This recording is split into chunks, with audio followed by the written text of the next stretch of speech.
허심탄회하게 이야기 한번 하자. 우리가 어떤 답답한 일이 생기거나 문제가 생겼을 때 자주 쓰는 표현입니다. 그런데 허심탄회란 무엇일까요? 그저 여과 없이 소리쳐 가면서 막말을 마구 쏟아내는 것일까요? 아니면 남이야 상처받든 말든 내가 하고 싶은 말을 마음껏 하는 것일까요? 아니겠지요. 허심에서 허는 빌허자입니다. 비어있다는 뜻이지요. 심은 마음심입니다. 먼저 허심이란 마음을 비우라는 말입니다. 그리고 타는 평평하고 너르고 너그러운 것을 뜻합니다. 회는 품는다는 뜻입니다. 허심탄회란 마음을 비우고 넓은 마음을 품자는 말입니다. 마음을 비우고 너른 마음을 품는다면 나와 다른 사람도 조금은 이해할 수 있고 또 함께 더불어서 생활할 수 있을 것입니다. 먼저 비워야 너른 마음도 채울 수 있다는 말인 것 같습니다.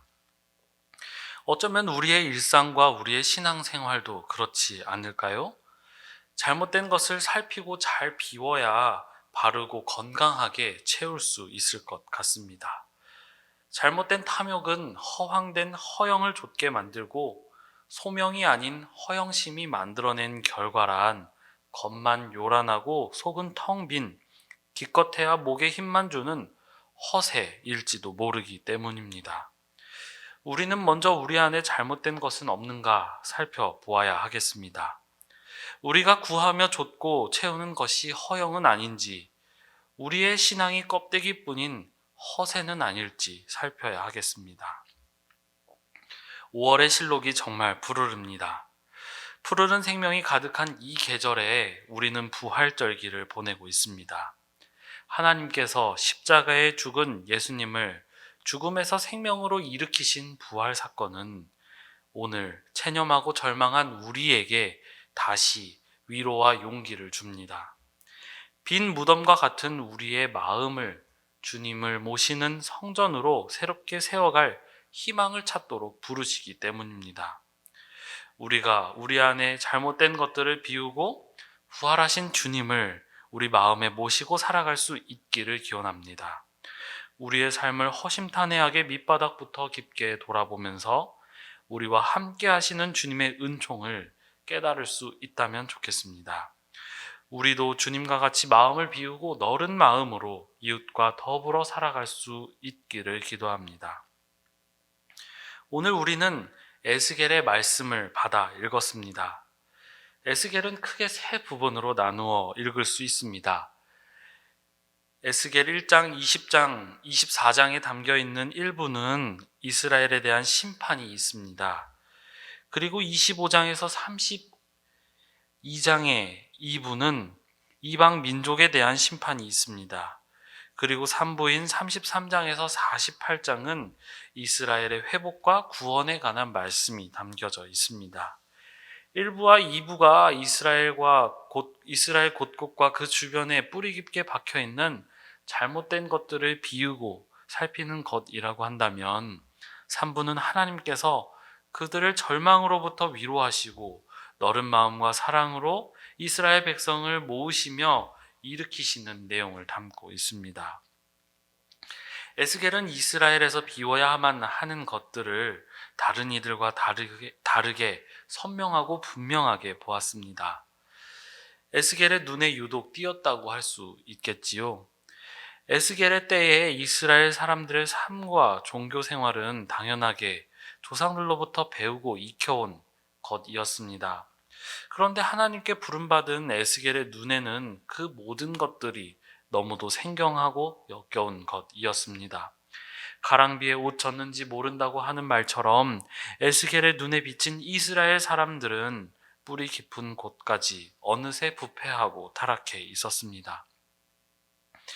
이스라엘의 종교 지도자들은 하나님의 도성이라고 부르는 예루살렘에 살면서 하나님의 성전을 중심으로 생활했지만 오히려 에스겔은 머나먼 바벨론 땅에 끌려가 먼 땅에서 예루살렘을 그리며 바라며 살았습니다. 에스겔은 낯선 타국에서 낯선 시선으로 자신의 고향 땅을 바라보면서 그곳에 있어서는 안 될 것들을 바라보며 하나님의 심판 말씀을 전합니다. 에스겔을 통한 하나님의 심판 말씀은 이스라엘에서 가장 부패한 곳이자 가장 중요한 부분인 성전과 지도자들을 향해 있습니다. 하나님께서는 머나먼 타국에 거하고 있는 에스겔에게 환상을 통하여 무너지기 전 예루살렘의 가장 깊은 내부 속속까지 보여주셨습니다. 하나님께서는 에스겔에게 역겨운 것들을 보게 될 것이라고 경고하십니다. 하나님의 경고 말씀처럼 예루살렘의 성전 내부에는 아주 이상한 것들로 가득 차 있었지요. 바로 온갖 종류의 우상입니다. 하나님께서는 역겨운 것을 보게 될 것이라는 경고를 반복하시면서 타락한 성전 안을 세세하게 다 보여주셨습니다. 사람들은 성전에서 우상을 숭배하고 있었지요. 온갖 종류의 우상들과 그 우상들을 숭배하는 문화가 너무도 당연하고 당당하게 하나님이 계신다고 믿어왔던 성전 안에 어느새 가득했던 것입니다. 물론 예루살렘의 사람들은 하나님을 섬기지 않은 것은 아니었습니다. 하나님께 만족하지 못하고 안심하지 못했던 것입니다. 그들의 불안과 탐욕 때문에 우상과 하나님을 동시에 섬기고, 아니 오히려 우상을 하나님처럼 섬긴 것이었습니다. 우상이란 하나님이 아닌 것을 하나님처럼 여기는 것이지요. 성전은 그렇게 하나님으로 불리는 우상으로 채워졌습니다. 하나님의 자리를 하나님이 아닌 것들이 차지하였고, 결국은 하나님은 거기에 계시지 않게 되고 말았습니다.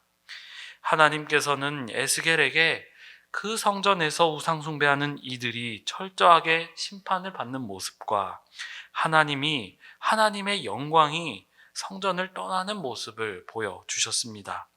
하나님이 계시지 않은 곳, 그곳은 더 이상 성전이 아니었습니다. 하나님이 계시지 않은 곳, 탐욕만이 가득하게 된 곳, 그곳은 이제 사람을 살리는 성전이 아니라 죽이는 성전이 되었고, 살아있는 성전이 아니라 죽은 성전이 되고 말았습니다.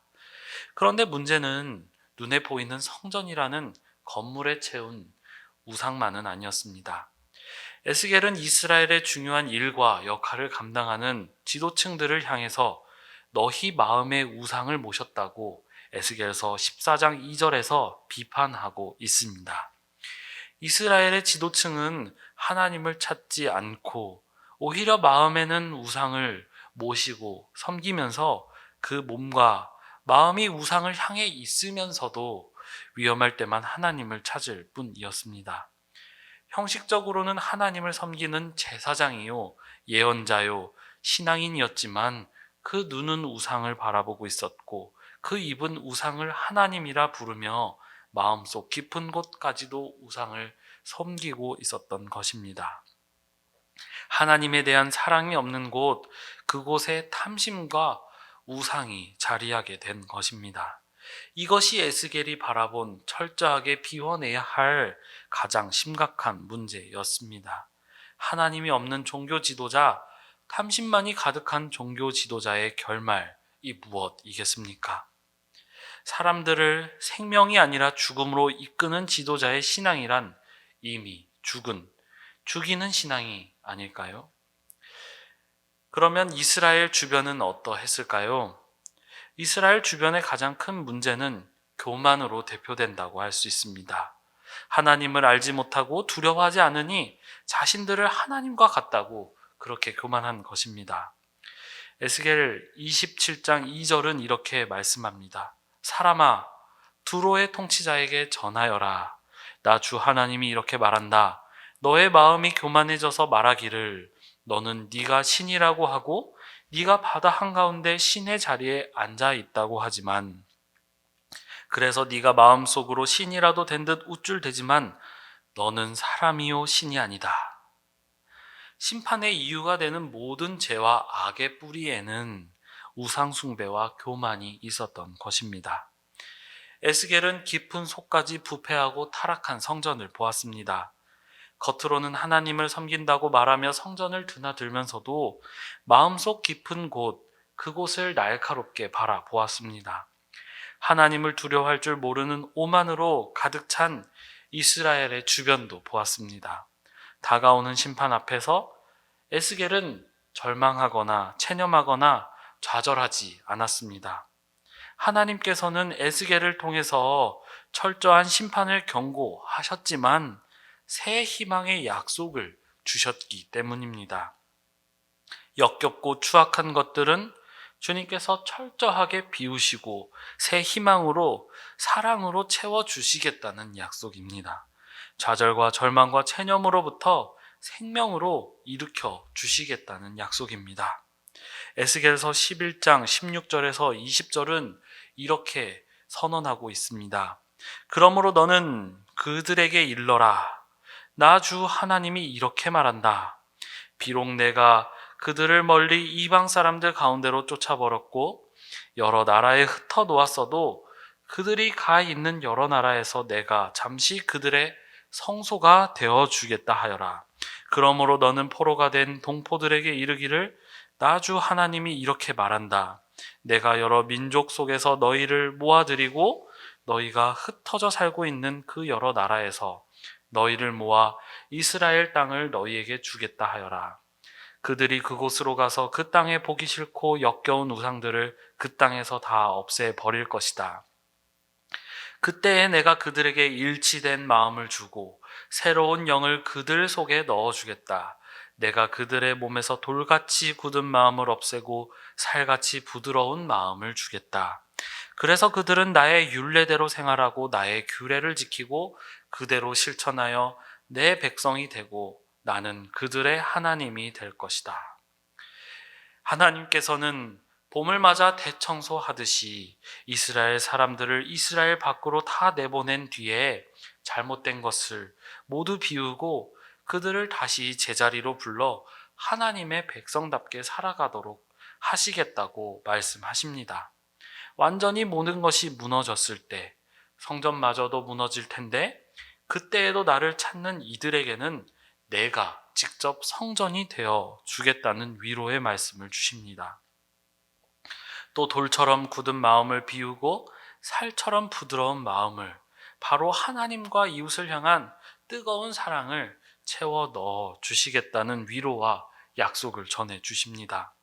악인들에게는 심판의 말씀이지만 백성들에게는 위로와 새 희망의 말씀입니다. 죽어 있는 것 같았던 이스라엘을 다시 살게 하는 하나님의 말씀입니다. 오늘 우리가 구약 말씀으로 받아 읽은 에스겔서 33장은 하나님께서 죄와 악에 대한 심판과 경고를 지나 위로와 회복의 메시지를 전해주시는 장입니다. 이 장에서 하나님은 에스겔을 다시 파수꾼으로 부르십니다. 하나님께서 에스겔을 파수꾼으로 부르시고는 경고의 나팔을 크게 불라고 하십니다. 악으로부터 돌이키라는 준엄한 마지막 경고입니다. 이 나팔 소리는 마지막 경고이지만 새로운 시작이기도 합니다. 나팔 소리를 듣고 돌이키는 자들, 악에서 벗어나는 사람들에게는 생명으로 나아가는 기회가 아직 있습니다. 온갖 허물과 죄악에 억눌려서 어떻게 살아갈까 묻는 백성들을 향하여 하나님께서는 그들에게 너희가 제 아무리 악인이라도 하나님께서는 그들이 죽는 것을 기뻐하지 않으시고 그들이 돌이켜 떠나 사는 것을 기뻐하신다고 말씀하십니다. 돌이킨다는 것은 죄와 악을 비워내는 것입니다. 담보물을 돌려주고 탈취한 물건을 보상하여 주는 것, 고통당하는 자들의 고통을 덜어주는 실천입니다. 다른 일을 해하거나 해를 주는 악을 행하지 않는 것입니다. 하나님께서는 악으로부터 돌이키는 사람들을 향하여 그는 반드시 살 것이라고 약속해 주십니다. 그런데 여기서 한 가지 주목할 것이 있습니다. 심판에도 살아남을 것 같은 의인이라고 하여도 자신의 의를 믿고 악을 행하면 안 된다는 것입니다. 에스겔의 입을 통하여 마지막 경고를 전하시는 하나님께 사람들은 항의했지요. 주님께서 하시는 일이 공평하지 못하다는 항의였습니다. 악인에게는 한없이 관대하신 하나님께서 의인에게는 너무도 엄격하시다는 불평이었지요. 그러나 주님께서는 공평하지 않은 것은 오히려 너희가 우리가 하는 일이라고 말씀하십니다. 하나님께서는 악을 용서하시는 것이 아니라 악인을 용서하시고 그가 돌이키는 것을 원하시기 때문입니다. 하나님께서 심판을 선포하시는 것은 역설적이게도 심판을 위한 것이 아니라 돌이킴을 위한 것이기 때문입니다.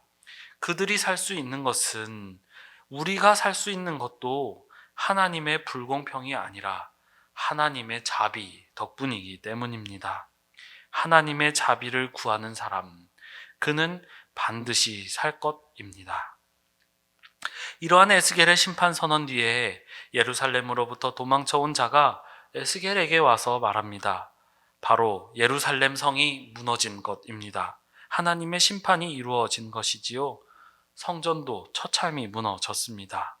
그 깊은 곳까지 가득하던 죄와 악도 모두 무너져 내렸지요.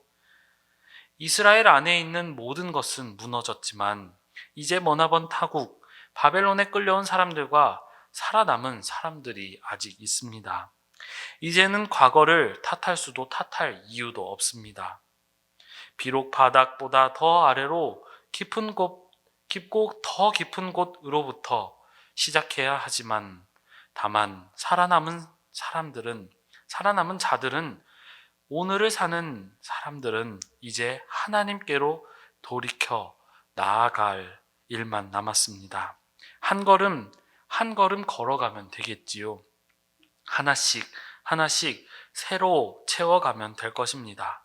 아무것도 없는 오늘이지만 하나님께서 열어주시는 내일의 소망이 있습니다.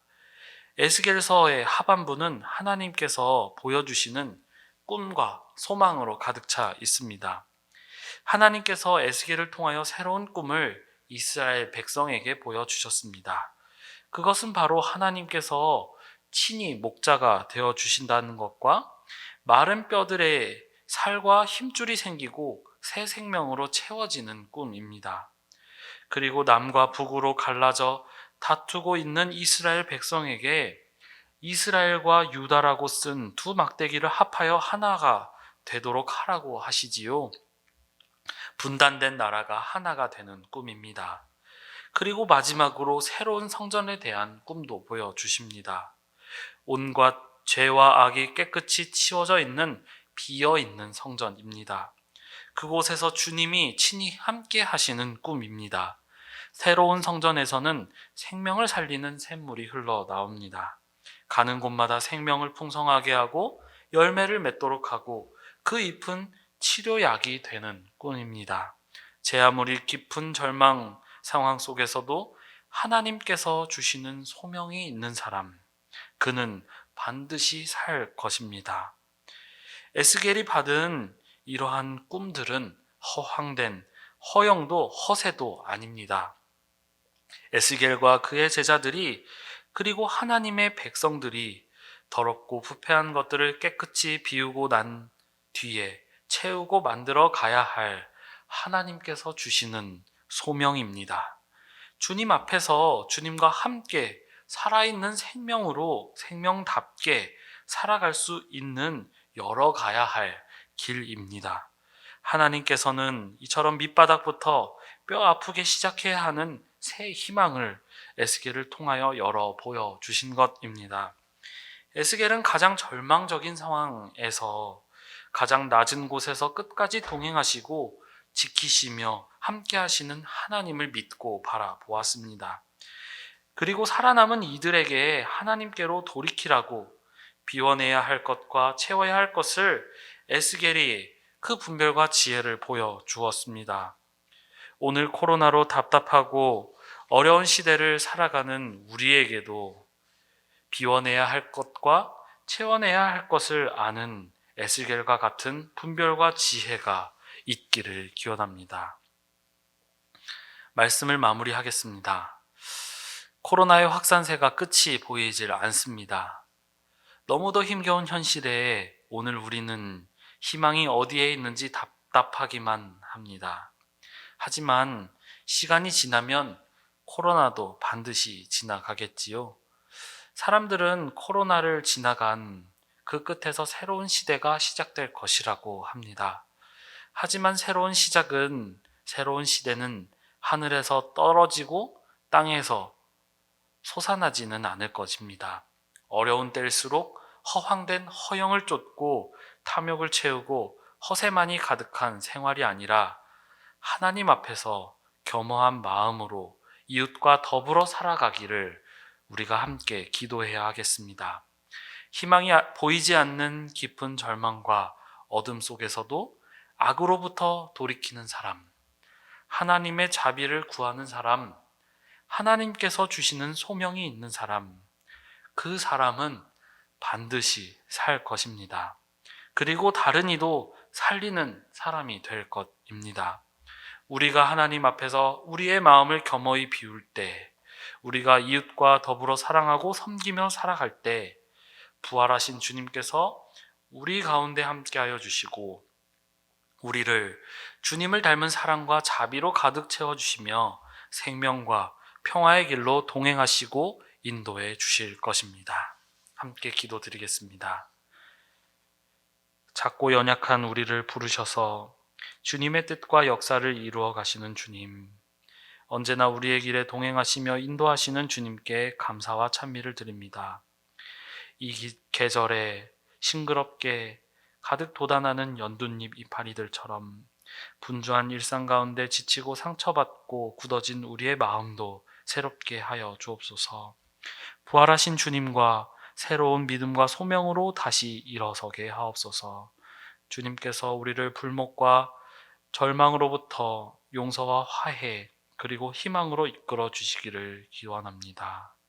주님, 이 어려운 시기 코로나가 하루빨리 지나가도록 주님께서 은총으로 함께하여 주시고 방역과 예방접종이 순조롭게 잘 진행되어서 우리의 일상이 하루속히 회복되고 모든 것들이 제자리를 평화롭게 다시 찾을 수 있기를 기원합니다.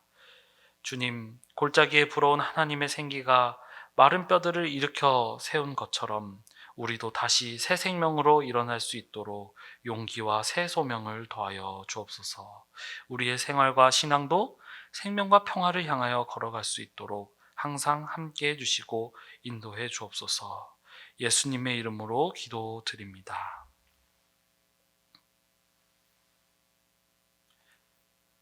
우리 주 예수 그리스도의 은혜와 하나님 아버지의 영원한 사랑과 성령님의 따스한 은사가 새 소명과 새 믿음으로 다시 일어나 생명과 평화의 길로 나아가기 원하는 당신의 사랑하는 모든 자녀들 위해 지금부터 영원까지 함께 하시기를 간절히 축원하옵나이다. 아멘.